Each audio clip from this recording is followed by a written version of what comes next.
तो Hindi medium 10th की math में त्रिकोणमिति समझते हैं। त्रिकोणमिति जो कक्षा 10 की है उसमें हम ये समझें कि त्रिकोणमिति क्या है। त्रि का मतलब होता है तीन, तीन कोण, मिति यानी मापन। तीन कोण या भुजा, तीन कोण या भुजा को माप लेना यानी नाप लेना क्या कहलाता है? त्रिकोणमिति। तो तीन कोण हो या भुजा हो उसको आप माप लीजिए, क्या कहलाएगा? त्रिकोणमिति कहलाएगी। तो तीन भुजा या कोण किस में होता है? तीन भुजा या कोण होता है त्रिभुज में। तो त्रिभुज की तीन भुजा नाप लें या तीन कोण नाप लें तो उसे हम बोलते हैं त्रिकोणमिति। तो त्रिभुजों की तीन भुजा या तीन कोण का मापन करना ही त्रिकोणमिति कहलाता है। त्रिभुज की तीन भुजा या कोण को नाप लें तो त्रिकोणमिति कहलाएगा। अच्छा, ठीक है। लेकिन जो हमारे 10वीं तक का जो सिलेबस है उसमें त्रिकोणमिति समकोण त्रिभुज के लिए वैलिड है। 10वीं तक के सिलेबस के लिए हमारे सिलेबस में जो त्रिकोणमिति है वो समकोण त्रिभुज के लिए वैलिड है। तो कौन से कोण के लिए वैलिड है? समकोण त्रिभुज के लिए ही है 10वीं में, 10वीं के सिलेबस में। तो 10वीं के सिलेबस में समकोण त्रिभुज के लिए ही त्रिकोणमिति लागू होगी। अच्छा, ठीक है। तो ये मान लेते हैं हमारे पास त्रिभुज है, तो इसमें ये एक लंब होगा, एक आधार होगा और एक कर्ण होगा। ठीक है, एक चीज़ लंब होगी, एक आधार होगा, एक कर्ण होगा। तो समकोण त्रिभुज क्या है? समकोण त्रिभुज पहले समझें। तो समकोण त्रिभुज वो त्रिभुज है जिसमें एक कोण 90 अंश का हो। तो ये एक त्रिभुज है जिसमें ये कोण 90 अंश का था। तो ये त्रिभुज त्रिभुज, तीन भुजा है, एक भुजा, दो भुजा, तीन भुजा, तो त्रिभुज। और एक कोण जो है ये कोण 90 अंश का है, 90 डिग्री। डिग्री को हिंदी में अंश बोलते हैं, अंश। तो एक कोण अगर 90 अंश का है तो उसे हम बोलते हैं त्रिभुज की, उसे समकोण त्रिभुज बोलेंगे। जिस त्रिभुज का में एक कोण 90 अंश का हो उसे समकोण त्रिभुज बोलेंगे। ठीक है। तो मान लेते हैं हमारे पास त्रिभुज है और इसमें एक कोण 90 अंश का है।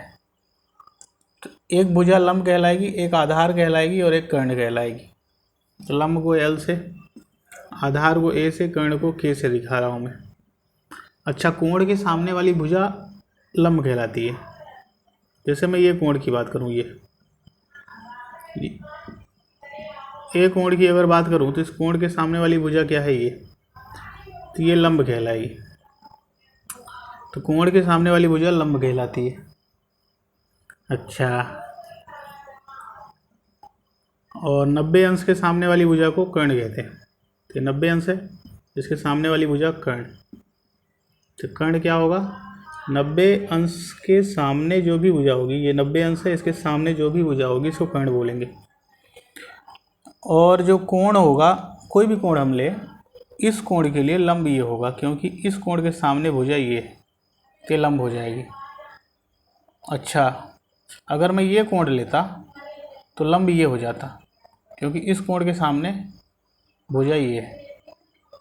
ये कोण की बात करेंगे तो इस कोण के सामने भुजा ये है, लंब कहलाएगी। इस कोण की बात करें तो इस कोण के सामने भुजा ये है तो ये लंब कहलाएगी। तो कोण के सामने वाली भुजा को लंब कहते हैं। तो ये कोण है तो लंब ये है, ये कोण है तो लंब ये है। आधार क्या है? आधार, अच्छा, 90 अंश के सामने वाली भुजा कर्ण कहलाती है। 90 के सामने जो भुजा है वो कर्ण कहलाएगी। तो बची हुई वाली भुजा क्या कहलाएगी? आधार। फिर से समझ लें, त्रिभुज में 3 भुजा होती हैं। 90 अंश के सामने वाली भुजा कर्ण कहलाएगी। कोण जो है, कोण के सामने वाली भुजा लंब कहलाएगी। और जो बची वो आधार कहलाएगी। अगर मैं इस कोण की बात करूँगा, इस कोण के लिए लंब ये है, क्योंकि इस कोण के सामने लंब ये है। अगर मैं इस कोण की बात करूँगा तो इस कोण के सामने भुजा ये है, तो फिर लंब ये होगा। अगर मैं इस कोण की बात करूँगा तो इस कोण के सामने भुजा ये है, इस कोण के लिए लंब ये है।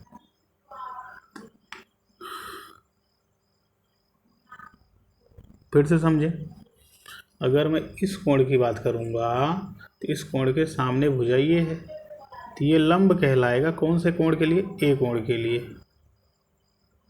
L A.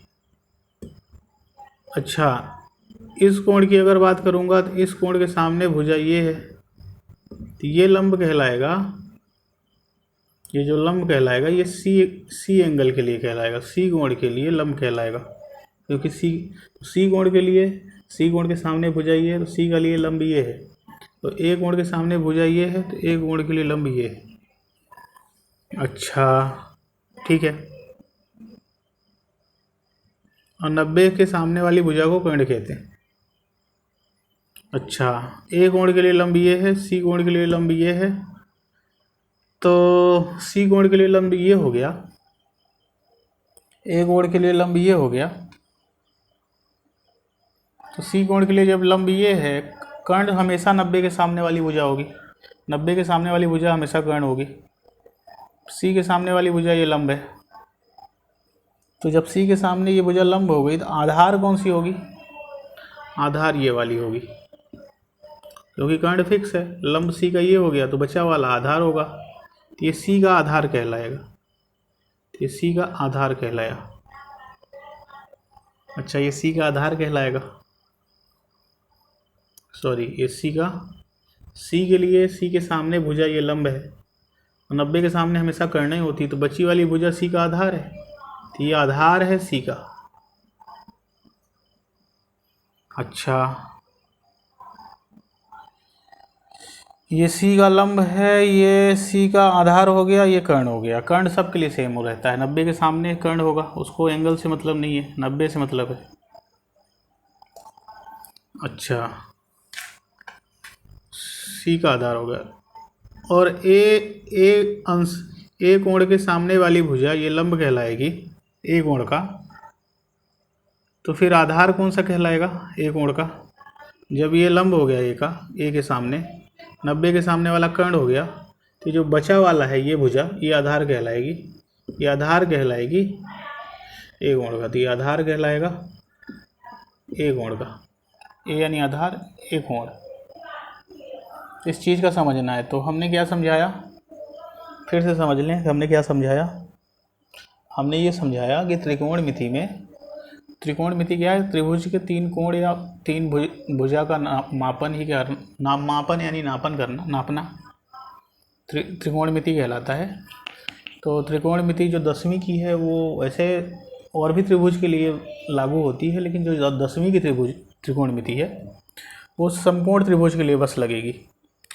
और समकोण त्रिभुज के लिए ठीक है, लगेगी वो, ठीक है, मान लेते हैं। तो इसमें समकोण त्रिभुज में 3 चीज़ होती है, एक लंब होता है, एक कर्ण होता है, एक आधार होता है। तो लंब, कर्ण और आधार। लंब, कर्ण और आधार, ठीक है। कोण के सामने वाली भुजा को, कोण को हम सुन लें, कोण को हम अल्फा से, ये अल्फा का चिन्ह, ये अल्फा का चिन्ह है, ये बीटा का, ये गामा का, ये डेल्टा का, ये किसका चिन्ह है? अल्फा। ये बीटा, ये गामा, ये डेल्टा। कोण को हम अल्फा से भी प्रदर्शित कर सकते हैं, बीटा से भी प्रदर्शित कर सकते हैं, गामा से भी प्रदर्शित कर सकते हैं, डेल्टा से भी प्रदर्शित कर सकते हैं। ये थीटा कहलाता है। ये क्यू नहीं है, एक चीज़ का ध्यान रखेंगे, क्यू में ऐसे मुड़ा रहता है, थीटा में बस ये बाहर नहीं निकला रहेगा। तो ये थीटा से प्रदर्शित कर सकते हैं, अल्फ़ा से, बीटा से, गामा से, डेल्टा से, थीटा से। तो कोण को जो है अल्फ़ा, बीटा, गामा किसी से भी, बाकी यहाँ पे किसी भी कोण को हम इनसे प्रदर्शित कर सकते हैं। वैसे जो हमें 10वीं में मिलने वाले हैं ये थीटा अधिकतम मिलेगा, अल्फ़ा भी दिख सकता है। बस अल्फ़ा, बीटा, गामा, डेल्टा, ये डेल्टा है और ये थीटा। तो ये चिन्ह हमें कोणों के लिए उपयोग हो सकता है, कोण के लिए ये चिन्ह उपयोग में हम ला सकते हैं। 6 त्रिकोणमितीय अनुपात होते हैं 10वीं कक्षा में जो हमें ये पढ़ने हैं।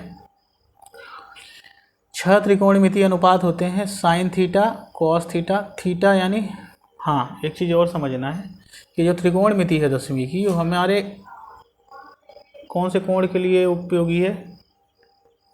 त्रिकोणमिति जो 10वीं की त्रिकोणमिति है वो हमारे न्यून कोण के लिए उपयोगी है। ये जो कोण होना चाहिए ये 90 से कम होना चाहिए, न्यून कोण। तो जो त्रिकोणमिति 10वीं की है वो न्यून कोण के लिए वैलिड है। न्यून ही शायद बोलते हैं, 90 से अंश वाले कम को, 90 से कम वाले कोण को न्यून कोण बोलते हैं शायद। तो एक चीज़ और समझें यहाँ पे, एक चीज़ और यहाँ पे समझने की बात है कि जब ये त्रिभुज दिया रहेगा, कौन सा, ये समकोण त्रिभुज दिया रहेगा,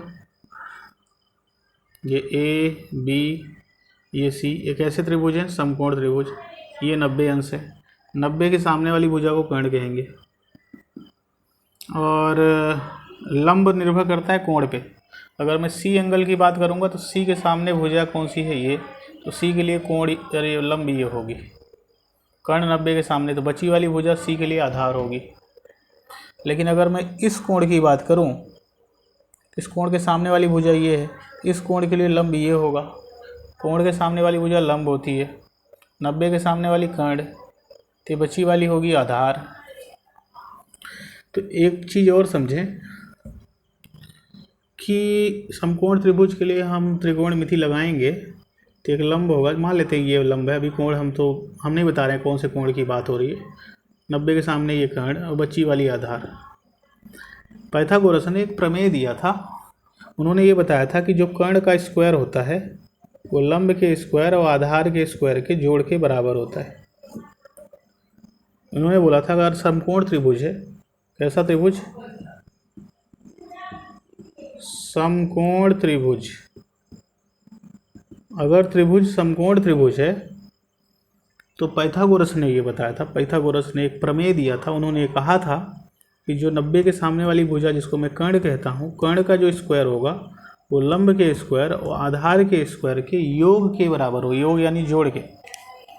कर्ण का स्क्वायर हमेशा लंब के स्क्वायर और आधार के स्क्वायर के जोड़ के बराबर होगा। तो कर्ण का स्क्वायर बराबर लंब का स्क्वायर प्लस आधार के स्क्वायर के बराबर होगा। अच्छा एक चीज़ और समझें, क्या, तो ये कब यूज़ करेंगे, कोई भी दो भुजा दी होगी, जैसे ये दी है, ये दी है, तो हम ये निकाल लेंगे, इसको उधर भेज के आधार निकाल लेंगे। अगर ये लंब दिया है, आधार दिया है, तो ये वैल्यू रख के हम कर्ण निकाल लेंगे। यानी समकोण त्रिभुज में कोई भी दो भुजा दी हो, लंब आधार कर्ण में कोई भी दो भुजा दी हो, तीसरी भुजा निकालनी हो और त्रिभुज कैसा हो, समकोण, समकोण होगा तभी लगेगा। तो अगर त्रिभुज कैसा है,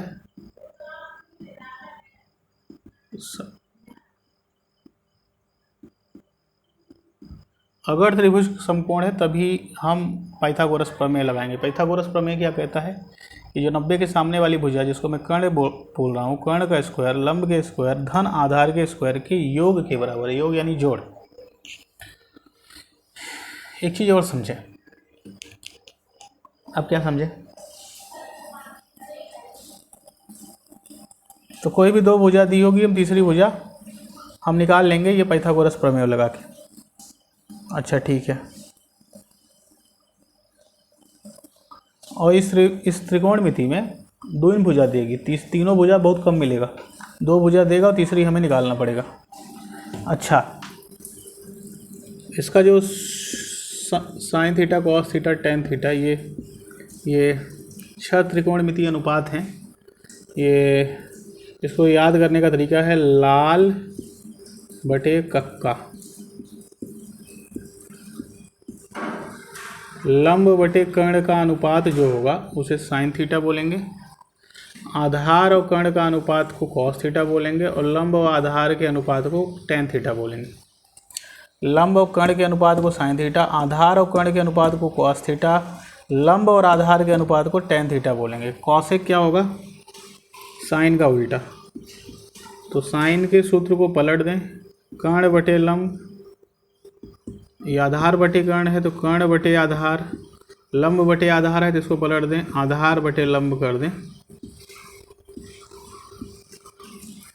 तो ये क्या हो गया? ये सूत्र हो गया त्रिकोणमितीय अनुपात का। तो 6 त्रिकोणमितीय अनुपात होते हैं। ये जो कोण होना चाहिए ये न्यून कोण के लिए ही हमारे सिलेबस में है 10वीं के।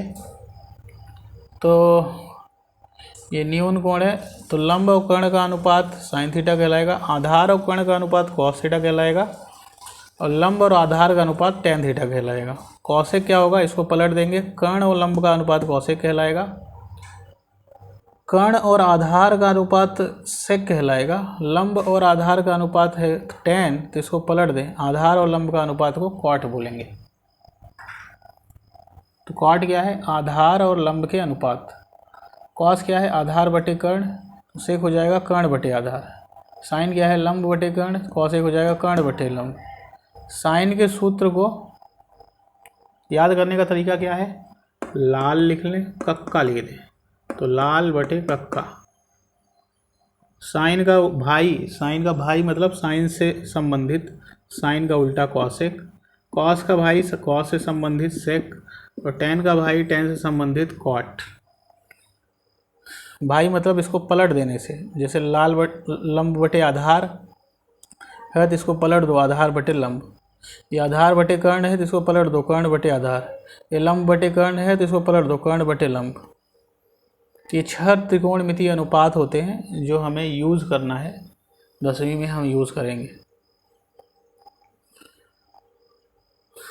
तो अगर हमें कभी भी कॉस थीटा निकालना है, कॉस इस कोण के कॉस की वैल्यू निकालना है, इस कोण के कॉस का मान निकालना है, इस कोण के टेन का मान निकालना है, इस कोण के ये न्यून कोण है टेन का मान निकालना है। ये अनुपात कहलाते हैं त्रिकोणमितीय अनुपात। इनको त्रिकोणमितीय अनुपात क्यों कहते हैं? क्योंकि ये लंब और आधार का अनुपात है, ये अपॉन लगा है ना, तो लंब और आधार का अनुपात है। कॉस क्या है? आधार और कर्ण का अनुपात है। साइन क्या है? लंब और कर्ण का अनुपात है। कॉसेक क्या है? कर्ण और लंब का अनुपात है। सेक क्या है? कर्ण और आधार का अनुपात है। कॉट क्या है? आधार और लंब का अनुपात है। तो इनको त्रिकोणमितीय अनुपात कहते हैं। 6 त्रिकोणमितीय अनुपात होते हैं। टेन का उल्टा होता है कॉट, कॉस का उल्टा होता है सेक और साइन का उल्टा होता है कॉसेक। साइन का उल्टा कॉसेक, कॉस का उल्टा सेक, टेन का उल्टा कॉट। तो ये सूत्र हम याद रखेंगे, त्रिकोणमिति में। तो एक चीज़ और यहाँ पे ध्यान रखना है कि इसका और इसका गुणा 1 आएगा।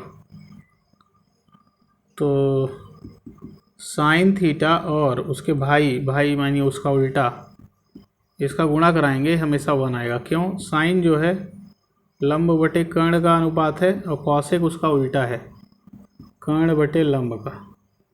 इनका इसका काट देंगे, इसको इससे काट देंगे, कितना आ जाएगा? 1। तो साइन और कॉसेक का जो गुणा आएगा 1 होगा। कॉस जो है कॉस थीटा और सेक थीटा दोनों का गुणा भी 1 होगा। कॉस कितना है? आधार बटे कर्ण। सेक कितना है? कर्ण बटे आधार। दोनों का अनुपात काट देंगे, कितना आएगा? 1 आएगा। तो कॉस और सेक का गुणा 1 होगा। टेन देख लें, टेन लंब बटे आधार है, कॉट क्या है? आधार बटे लंब है। दोनों का गुणा करा देंगे, काट देंगे, ये 1 आएगा। तो इस चीज़ का ध्यान रखेंगे। क्या ध्यान रखेंगे? क्या ध्यान रखेंगे?